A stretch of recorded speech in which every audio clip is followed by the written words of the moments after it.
Veronica नाम की लड़की को दिखाया जाता है, जहाँ डॉक्टर उसकी चेस्ट का ऑपरेशन कर रहे होते हैं। दरअसल वेरोनिका एक एक्टर होती है। ऑपरेशन खत्म होने के बाद वेरोनिका एक रिट्रीट के लिए जाने लगती है, जहाँ पर वो अपनी रिकवरी कर सके और शांति से रह सके। जब वो ट्रेन में होती है तो उसके साथ एक नर्स भी होती है, जो कि उसका यहाँ पर ख्याल रखने के लिए आई थी। तभी वो नर्स वेरोनिका को दवाइयाँ देती है और उसे सो जाने के लिए कहती है। तभी वेरोनिका को एक अजीब सा सपना आता है, जिससे वो बहुत घबरा जाती है। तभी उसकी नर्स आकर उसे संभालती है। अगले दिन वो दोनों स्कॉटलैंड पहुंचती हैं, जहां पर वो रिट्रीट के लिए आई थी। फिर वो दोनों अपने रिट्रीट होटल में जाने के लिए निकल जाती हैं। तभी रास्ते में नर्स उसे पूछती है कि तुम इतनी अजीब जगह पर क्यों और किस लिए आई हो। तभी वेरोनिका उसे बताती है कि उसे सिर्फ मेंटल पीस चाहिए और वो जल्दी से रिकवर होना चाहती है। तब नर्स उससे पूछती है कि क्या तुम्हें किसी बात का दुख है, जिस पर वेरोनिका अलग तरह से रिएक्ट करती है, जैसे कि वो कुछ छुपा रही हो। रात को वो दोनों उसी रिट्रीट होटल में पहुंचते हैं, जहां वो एक बड़े से मैंसन को देखते हैं। जब वो दोनों अंदर जाते हैं तभी वहां पर खड़ा एक आदमी उनका स्वागत करता है और उन्हें बताता है कि अंदर और भी लोग आए हैं। ये सुनकर वेरोनिका को अच्छा नहीं लगता,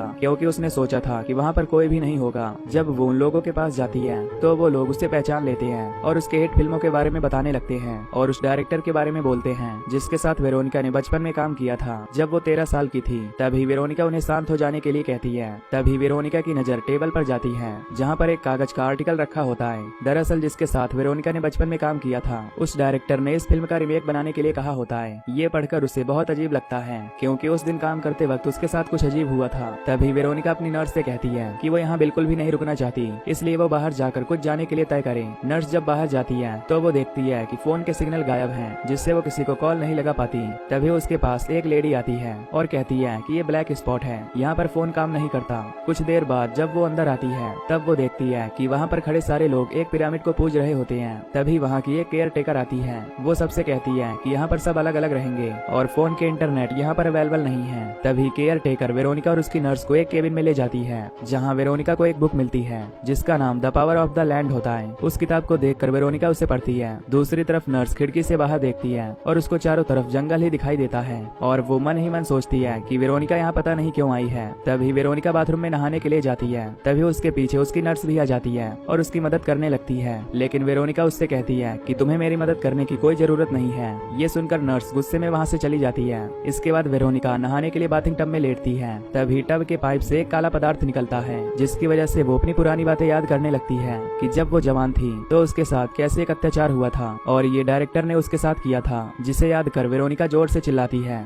तभी उसकी नर्स वहाँ आकर उसे संभालती है और उसकी दवाइयाँ देती है और वेरोनिका को बेड पर सुला देती है और खुद सोफे पर सोने के लिए चली जाती है। यहाँ वेरोनिका दवाइयों को नहीं खाती, क्योंकि उसका मानना था कि वो दवाइयों के बिना भी ठीक हो सकती है। उसके बाद वेरोनिका अपने बेड पर सो जाती है। उसके सोने के तुरंत बाद उसे एक सपना आता है, जिसके अंदर वो धीरे धीरे वॉक करते हुए अपनी खिड़की की तरफ जाती है। तभी वो अपने आप को घर से बाहर पाती है और काली मिट्टी उसके पूरे शरीर पर चढ़ने लगती है और उसके सामने उसे बहुत सारी विचें नजर आती हैं, जिन्हें जिंदा जलाया गया था। उनमें वो खुद को भी देखती है। अगली सुबह जब नर्स की आंखें खुलती हैं तो वो अपने कमरे में ढेर सारा कीचड़ देखती है, जिसे देखकर उसे बहुत अजीब लगता है और फिर वो उसे साफ करके अपने रूम से बाहर फेंकने के लिए आती है। जब वेरोनिका की आंखें खुलती हैं तब वो नर्स को बताती है कि उसने एक अजीब सा सपना देखा था। तभी नर्स उससे पूछती है कि क्या तुमने कल वाली दवाइयाँ खाई थी। वेरोनिका कहती है नहीं। तब नर्स कहती है कि ये सब दवाई ना खाने का असर है। कुछ देर बाद वो दोनों एक ग्रुप एक्टिविटी में जाती हैं और वहाँ सभी लोग बैठकर एक सीनरी पेंटिंग बना रहे थे। तभी वेरोनिका पेंटिंग बनाने के लिए उसके बोर्ड को देखती है, लेकिन उसे कुछ भी नहीं दिखाई दे रहा था, जिस वजह से वो अपनी नर्स को अपना चश्मा लेकर आने को कहती है। ये सुनकर नर्स वहाँ से उसका चश्मा लेने के लिए उसे रिट्रीट होटल में जाती है। तभी वहाँ पर खड़ा टीचर उनसे कहता है कि तुम्हें सामने दिख रही ये सीनरी की पेंटिंग बनानी है और ये पेंटिंग तुम्हें यहाँ पर पड़ी जमीन पर राख को उठाकर बनानी है। तभी वेरोनिका पीछे देखती है और उसे पेड़ पर बंधी एक लेडी नजर आती है और मानो जैसे उसने वेरोनिका को अपने बस में कर लिया हो। तभी वेरोनिका एकदम से वहाँ पड़ी राख से पेंटिंग बनाने लगती है, जैसे कि उसे कोई चश्मे की जरूरत ही ना हो।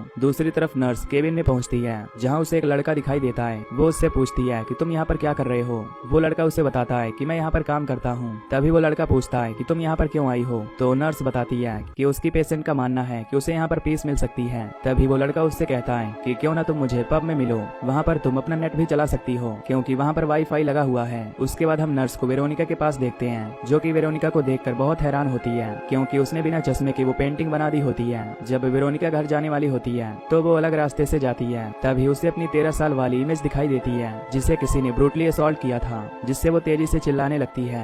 तभी वहाँ पर उसकी नर्स आकर उसे संभालती है और उसे केबिन में ले जाती है। उसकी नर्स उससे कहती है कि वो अब इन सब चीजों के बारे में न सोचे और आराम से सो जाए, और नर्स ये कहकर उस कमरे से बाहर चली जाती है। आज रात भी वेरोनिका बिना दवाइयों के ही सो जाती है और तभी उसे वही सब दिखने लगता है जिसके अंदर वो एक विच के रूप में होती है। उसकी बॉडी यहीं पर थी पर उसकी सोल ट्रेवल कर रही होती है। तभी वो उस डायरेक्टर का पीछा करती है। तभी डायरेक्टर को अजीब सा महसूस होता है। वेरोनिका उसे देख पाती है लेकिन डायरेक्टर उसे नहीं देख सकता क्योंकि वो एक आत्मा होती है। तभी वेरोनिका उस डायरेक्टर की फिल्म इंटरव्यू में घुस जाती है जहाँ पर इंटरव्यूअर उससे पूछ रहा होता है कि तुम अपनी पहली फिल्म की रीमेक बनाने वाले हो तो उसके अंदर वेरोनिका नाम की एक एक्टर थी, उसके बारे में तुम्हारा क्या ख्याल है। तब डायरेक्टर बताता है कि वेरोनिका एक सुंदर और खूबसूरत एक्ट्रेस थी और वो दोनों काफी क्लोज थे। उनके बीच में एक बॉन्ड था जिसे वो कभी भी नहीं भूल पाएगा। तभी वेरोनिका की आत्मा उसे पुकारती है जिसके बाद उस डायरेक्टर को अजीब सा लगने लगता है और तभी वो काली उल्टी करता है जिसे देखकर वहाँ पर सभी लोग डर जाते हैं। अगले दिन जब वेरोनिका की आंखें खुलती हैं तो वो अपने शरीर पर काली मिट्टी पाती है जैसे कि वो अभी भी मिट्टी से उठकर आई हो। कुछ देर बाद वो ग्रुप जो वहाँ पर पेंटिंग कर रहा था वो वेरोनिका को बुलाता है और उसकी पेंटिंग के बारे में डिस्कस करता है। तभी वहाँ पर बैठा एक आदमी औरतों का मजाक उड़ाता है जो कि वेरोनिका को पसंद नहीं आता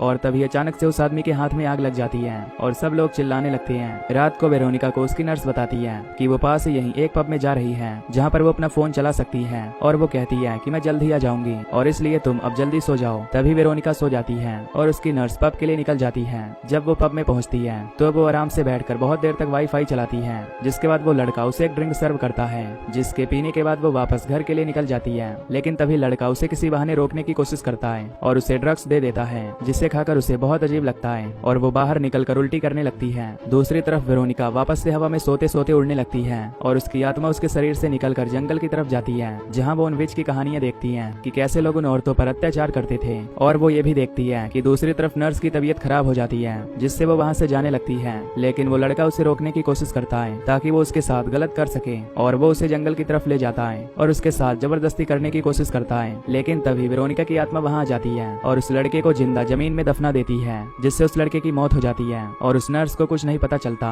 अगली सुबह हम उस नर्स को केबिन में उठते हुए देखते हैं। तब वो वेरोनिका को ढूंढने उसके कमरे में जाती है जहाँ पर वेरोनिका नहीं होती। तभी वो रूम से बाहर जाती है जहाँ वेरोनिका मिट्टी में लेटी हुई होती है जैसे कि वो वहाँ पर सोई हो। तभी नर्स उसके पास आती है और उससे पूछती है कि तुम यहाँ मिट्टी में क्यों सोई हो। तभी वेरोनिका उससे बताती है कि उसे यहाँ सोकर बहुत आराम मिला है जैसे कि उसके शरीर का पूरा दर्द चला गया। फिर नर्स उसे अंदर ले आती है और उससे बोलती है कि तुम्हारी तबीयत खराब है, तुम्हें डॉक्टर के पास चलना चाहिए। पर वेरोनिका उससे कहती है कि मुझे किसी की जरूरत नहीं है और वो अब यहीं पर रहेगी और यहीं रहकर ही ठीक होगी। तभी वेरोनिका उसे अपने गले में से एक लॉकेट निकाल कर देती है और बताती है कि ये लॉकेट उसे उसकी माँ ने दिया था और उसे उतार कर वो नर्स को दे देती है और कहती है कि तुम अब वापस चली जाओ, मुझे यहाँ अकेला छोड़ दो। और ये बात सुनकर नर्स बहुत गुस्सा होती है लेकिन वो कर भी क्या सकती है, इसलिए वो वहाँ से वापस जाने के लिए सोच लेती है और वहाँ से अपनी कार लेकर निकल जाती है। दूसरी तरफ उसी रात वेरोनिका रेड ड्रेस पहनकर मेकअप करती है और वो खुद को इस रूप में एक्सेप्ट कर लेती है और अब उसे उस डायरेक्टर से बदला लेना था। उसके बाद वो उस डायरेक्टर के पास जाती है। तभी वो डायरेक्टर उससे पूछता है कि तुम मुझसे क्या चाहती हो। तब वेरोनिका कहती है कि जो मैं चाहती हूँ वो तुम्हें पता है। तब वो उसे बताती है कि वो रात तुम्हें याद है जब मैं 13 साल की थी तो तुमने मेरा फायदा उठाया था। डायरेक्टर उसे कहता है कि जो उस रात उसने उसके साथ किया था वो उसने उसके भले के लिए किया था और तुम एक बहुत ही खूबसूरत और समझदार लड़की हो जिसे वो कभी नहीं भूलेगा।